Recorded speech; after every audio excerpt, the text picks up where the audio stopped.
Assalamualaikum warahmatullahi wabarakatuh. Alhamdulillahirabbil alamin wa bihi nasta'in wa ala umuri dunya waddin wassalatu wassalamu ala asrofil anbiya'i wal mursalin wa ala alihi washabihi ajmain amma ba'du.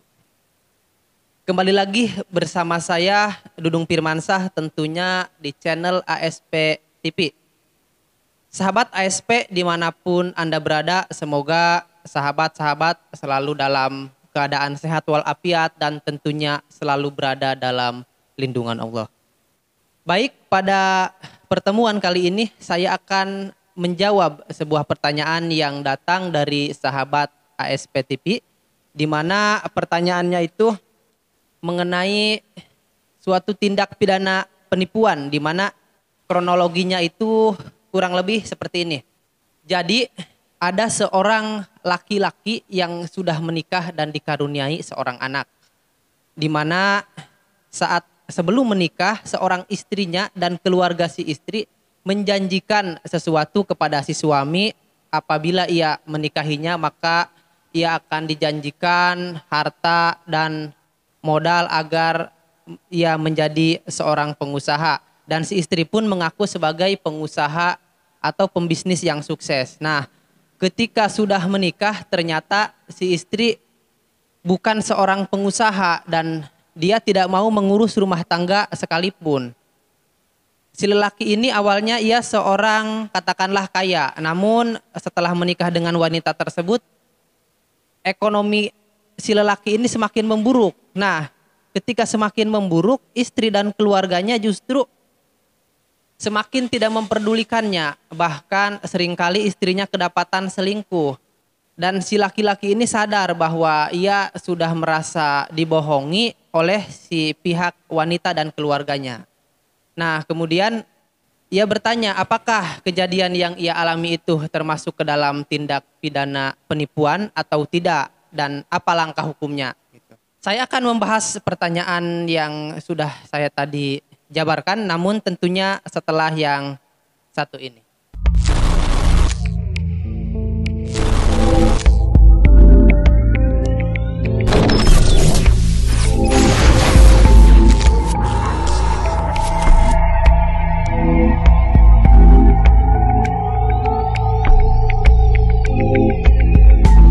Oke, baik.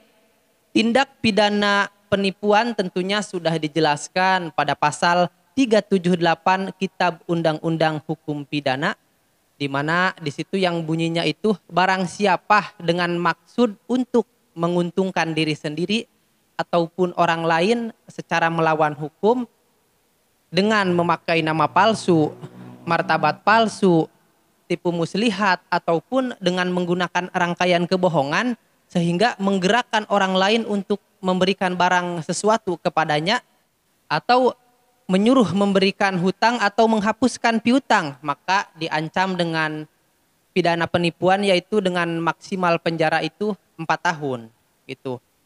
Kita juga lihat dalam buku R. Susilo itu yang judulnya itu Kitab Undang-Undang Hukum Pidana, di mana lebih tepatnya di situ dijelaskan pada halaman 261 yang dapat dikategorikan sebagai tindak pidana penipuan itu apabila memenuhi unsur-unsur. Jadi dikatakan sebuah penipuan apabila seseorang tersebut membujuk untuk memberikan barang atau sesuatu, atau juga membujuk supaya ia memberikan hutang ataupun menghapuskan piutang. Nah, yang dimaksud dengan membujuk di sini itu yang seperti apa sih?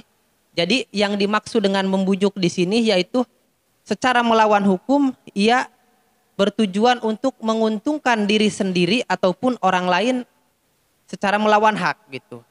Adapun cara-cara untuk memujuknya itu bisa berbagai macam.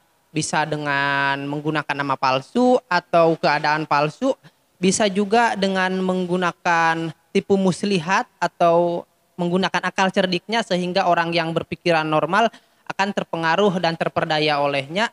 Dan bisa juga apabila memang selain dari yang dua tadi, dia bisa menggunakan dengan rangkaian kebohongan. Jadi 1 atau 2 kata tidak cukup, dia bisa menggunakan 3 atau beberapa kata sehingga menjadi sebuah cerita yang mana cerita tersebut seolah-olah benar adanya, sehingga si korban terbuai oleh rayuan si penipu tersebut gitu.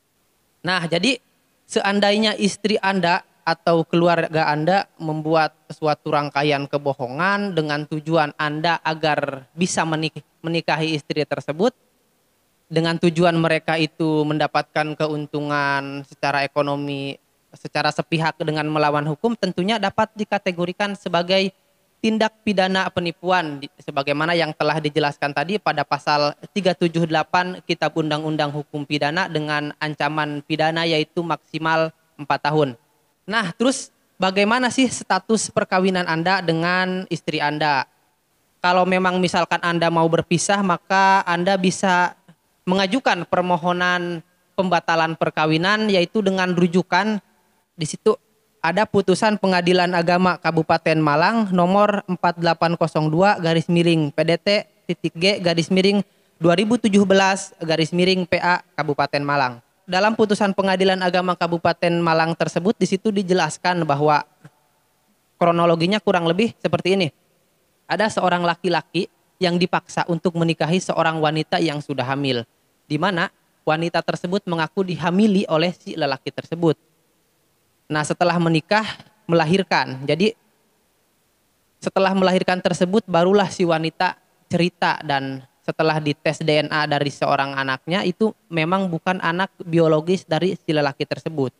Sehingga si lelaki tersebut merasa dibohongi dan ia tidak ikhlas menjalankan kehidupannya bersama si istrinya tersebut karena memang sudah merasa dibohongi oleh si istri tersebut. Maka dari itu ia mengajukan permohonan pembatalan perkawinan kepada Pengadilan Agama Kabupaten Malang dan pengadilan tersebut memutuskan dan mengabulkan permohonan pemohon atau si lelaki tersebut.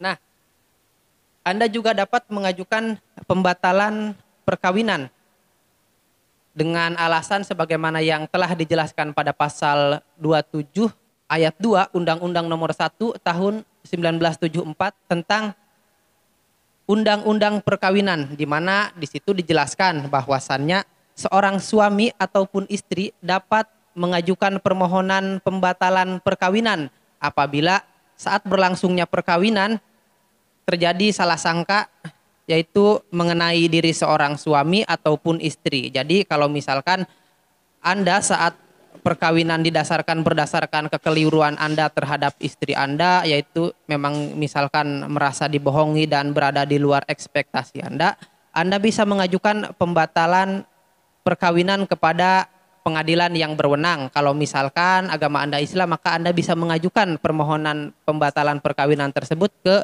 pengadilan agama. Kalau misalkan luar daripada itu, maka Anda dapat mengajukan permohonan pembatalan perkawinan yaitu ke pengadilan negeri di mana tempat domisili istri Anda tinggal atau tempat termohon.